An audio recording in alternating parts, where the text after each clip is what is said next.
In this lesson, we're going to look at how to add and subtract fractions that have different denominators. So let's start by looking at a set of coins. Now this coin is 1/4 of a dollar because it takes 4 quarters to make a dollar, and I have one here.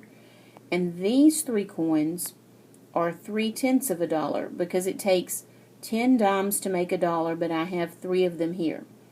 Now if I want to add these and figure out what fraction of a dollar I have, there's no way to do it as long as the fractions look like this, because I have 1 and 3, yes, and 1 and 3 makes 4, but 4 what? Because one of them is 1/4 and 3 of them are tenths. So it's impossible to say 4 what? But what we need to do is find a way for all of the pieces to be the same size. If we could maybe cut this into smaller pieces or cut these into smaller pieces so that they're all the same size. In other words, what we need to do is make the denominators the same. So the question becomes, how can we change the denominators of a fraction? And the answer is that we just need to multiply the top and the bottom by the same thing. In fact, what we're doing is reversing the simplifying process, as you'll see here in a second. Let's go back and look at our example that we had before, 3/10ths plus 1/4. And let's start with 1/4. Now if I multiply 1/4 by 2 over 2, I'll get a new fraction which is 2/8. So notice that 2/8, if I simplify it, will become 1/4 again. But I'm just multiplying in this 2 so I can change the denominator to 8. Let's see what happens if we multiply 1/4 times 3 over 3. We're going to get 3/12ths, which is equal in value to 1/4. And we could do it with 4 over 4, or 5 over 5. So 1/4 times 5 over 5 is 5/20ths. Now let's do the same thing with 3/10ths.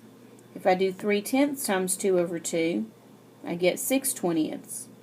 And if I do 3/10ths times 3 over 3, I get 9/30ths. So we can change the denominator to anything that's in the times table of the denominator we start with. And here, if you notice, I have found a denominator for 1/4 and a denominator for 3/10ths that's the same. I can make both of them into 20ths. So that looks like I can now write 3/10ths plus 1/4 as 5/20ths, because that's the same, plus 6/20ths, because 3/10ths is equal to 6/20ths. So now if I have 5/20ths plus 6/20ths, I've really got 11/20ths. And so the answer to our question, 3/10ths plus 1/4, becomes 11/20ths. And the trick is to figure out what denominator you can get for both fractions and then multiply by whatever you have to make that happen.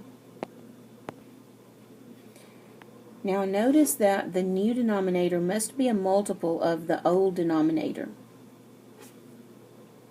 What would happen if we started with a fraction of 4/7 and tried to get a denominator of 14? What would we have to multiply by to change 7 to 14?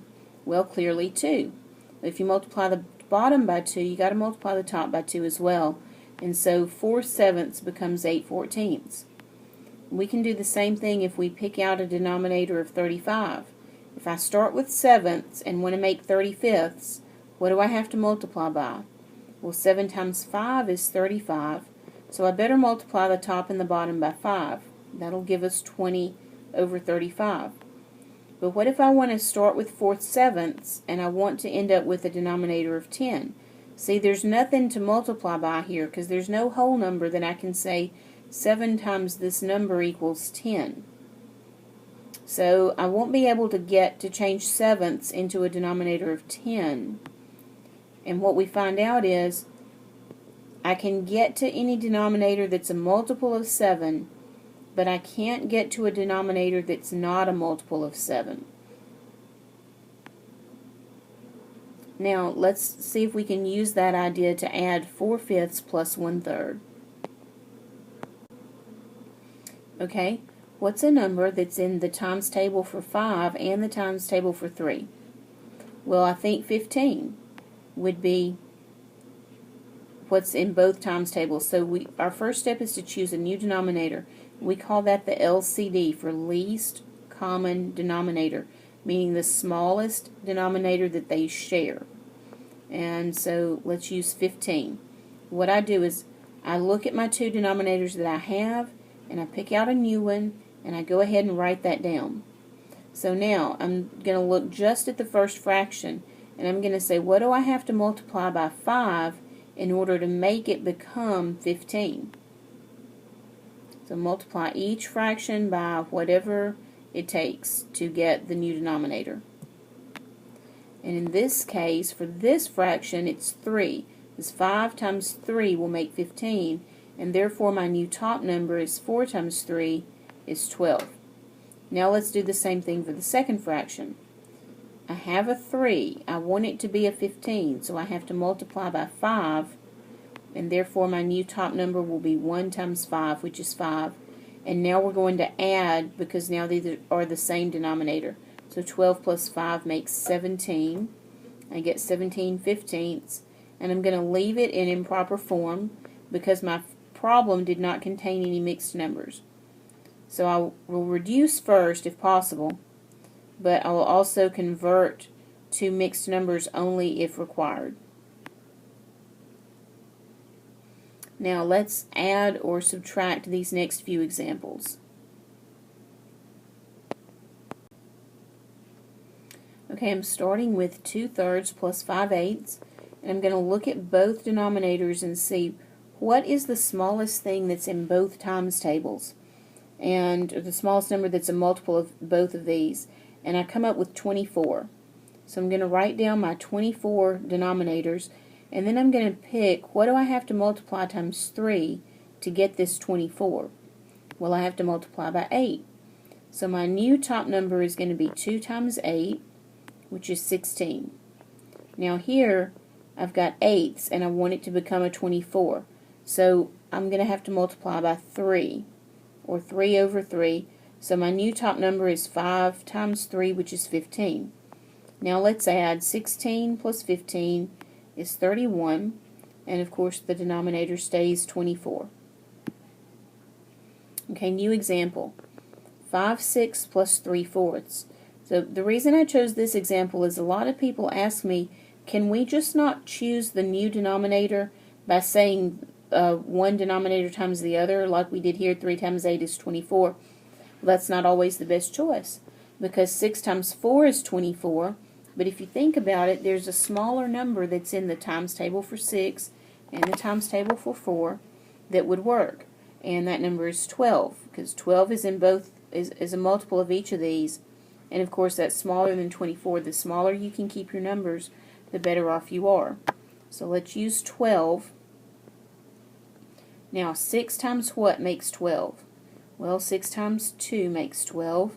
So 5 times 2 is 10. And our new top number is 10. Now here, 3/4. Let's change the 4 to a 12. We're going to have to multiply by 3 to do that. So we'll do 3 over 3, and then 3 times 3 is 9. Alright, now 10 plus 9 is 19. So we've got 19/12. And notice in both of these cases, these are improper, but I did not bother to change them back to mixed because the problem did not contain mixed numbers. Okay, here's a subtraction problem. 7/10 minus 3/8.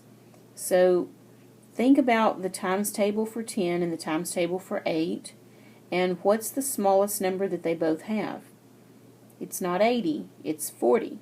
So let's use 40 as our common denominator.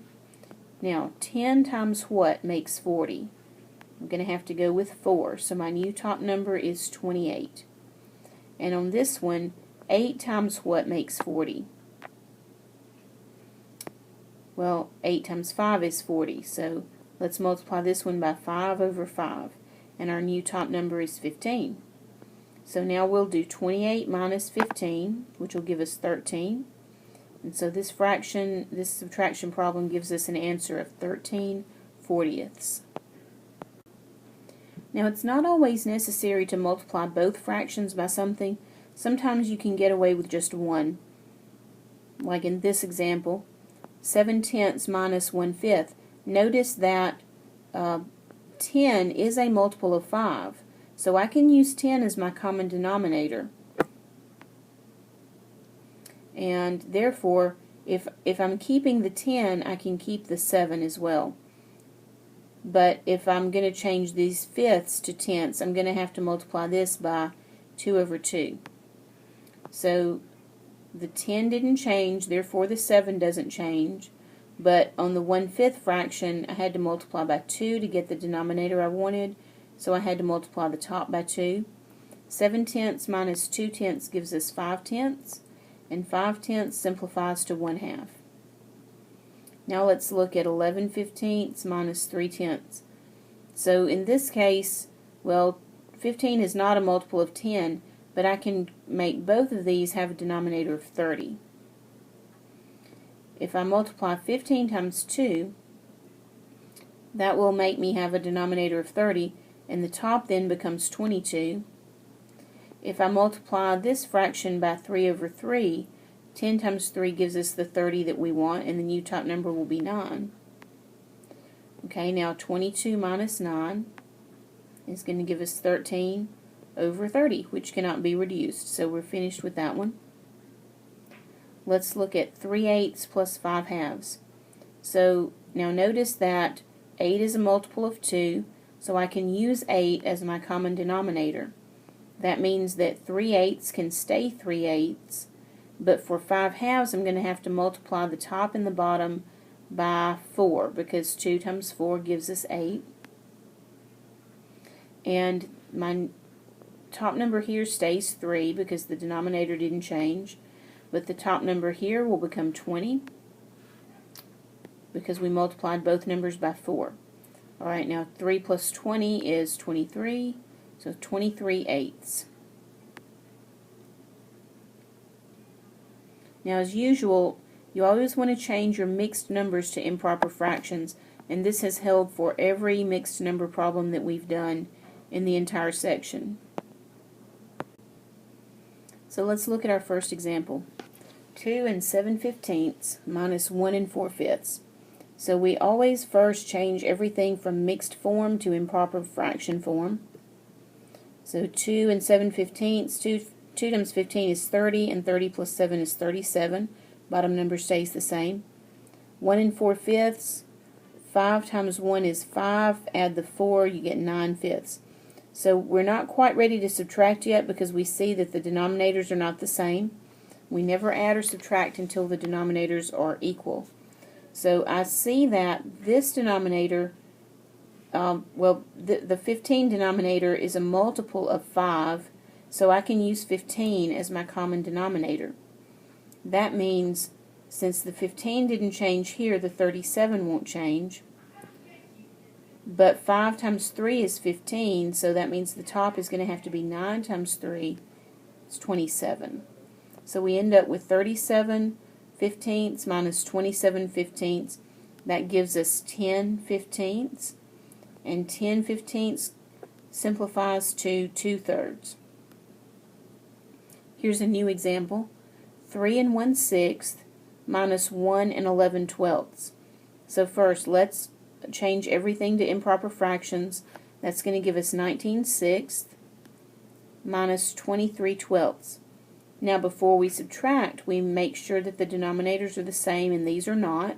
So we're going to have to make them the same. In this case, 12 is a multiple of 6, so I can make both denominators 12. Now what do I have to multiply times 6 to get this 12? Well, I have to multiply by 2 over 2. So 19 times 2 is 38. And here, since the 12 didn't change, the 23 won't change either. Then 38 minus 23 is 15/12. Now 15 and 12 both contain a factor of 3. So if we reduce that, the 3's will cancel out, and we'll end up with 5 over 4.